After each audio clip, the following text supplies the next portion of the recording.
ВМРО ДПМН не само што ќе ја порази СДСМ, туку ќе ја порази жестоко. На референдумот владата предводена од Социјалдемократскиот сојуз ја добишла каницата, но на следните предвремени или редовни парламентарни избори ќе добие нокаут. Ова го истакна председателот на ВМРО ДПМН Христијан Мицкоски во емисијата Отворено на Алфа.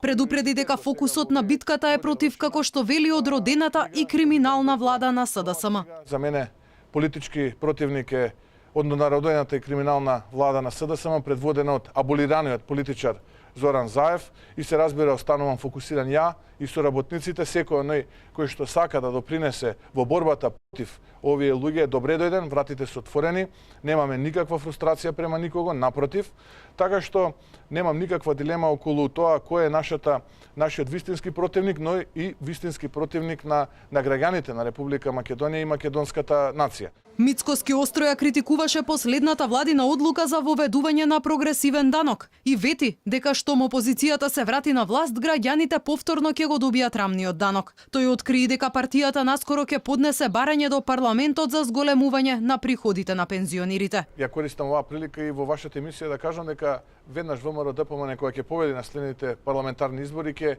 го врати повторно рамниот данок, односно ќе ја напушти оваа пракса која што сега воведува владата на СДСМ и Зоран Заев. На пратениците од нашата парламентарна група, која што се дел од коалицијата ВМРО ДПМН и за подобра Македонија, ќе поднесеме до крајот на овој месец предлог во закон во парламентот за покачување на пензиите од 10%, па да видиме дали е вистинска намерата на и заложбата на владеачкото мнозинство да обезбеди поквалитетен живот за граѓаните во Република Македонија. Еве ќе почнеме и од оваа мерка и така секој месец ќе поднесуваме по едно законско решение кое што навистина ќе додаде вредност. Мицкоски соопшти дека на самитот на Европската народна партија во Хелсинки ги информирал неговите колеги од сестринските партии за реалните состојби во Македонија, но и за начинот на кој што власта обезбеди двотретинско мнозинство за уставните измени.